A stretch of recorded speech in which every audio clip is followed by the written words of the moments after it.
The January transfer window is officially over. It's February and the deadline day delivered some big moments, despite being quieter than most summers, to be honest. But today we break down every confirmed Premier League deal in the last 48 hours, the winners and the losers of this window, and most importantly, what it means for the race to end this season. Right, first up, the headline and the deadline of the day was Liverpool finally securing Jeremy Janquet from Rennes in a £55 million deal with another £5 million in add-ons, equaling to 60 million quid. French centre-back has completed his medical and will join officially at the end of the season while staying at Rennes until then. This move gives a major piece for the future in defence.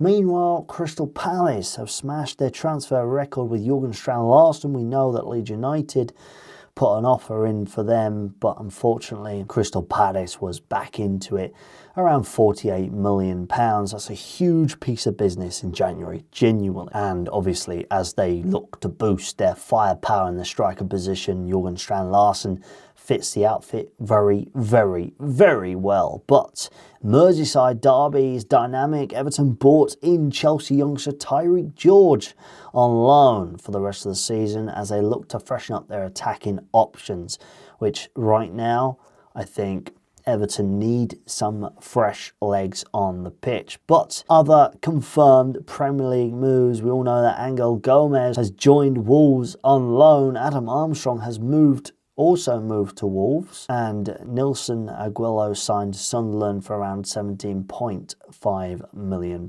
Axel Disasi joins West Ham on a loan deal. Very good player. Leeds United were also in for him, but unfortunately Leeds did not sign anyone in the window. Luca Netz joined Nottingham Forest, which Leeds United play on the weekend or even on Friday, and Evan Mooney went to Arsenal, plus a host of loan exits and squad adjustments as teams wrapped up business 7 p.m. on Monday. Guys, this is interesting indeed. Now, so who actually benefited in January and mostly from the January transfer window? Manchester City, on the other hand, targeted defence, reinforcements and attacking options earlier in the window, while Crystal Palace could well have pulled off the best deal ever with Strand-Larsen. Now, we all know Wolves are was in a sticky situation, still are. They're going to go down to the Championship because their points are so low at this point in time. However, Strand-Larsen obviously went to Crystal Palace and secured that move and secured Premier League play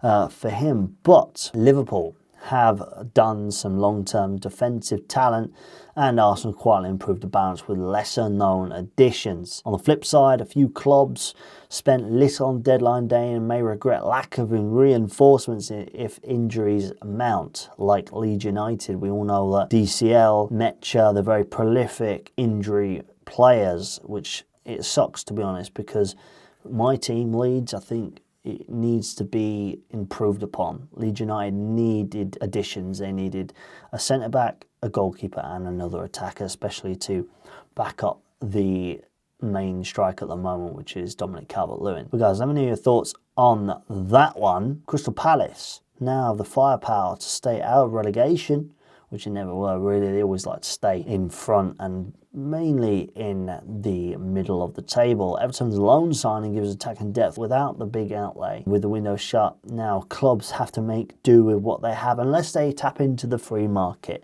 which I think Leeds might do, but who knows?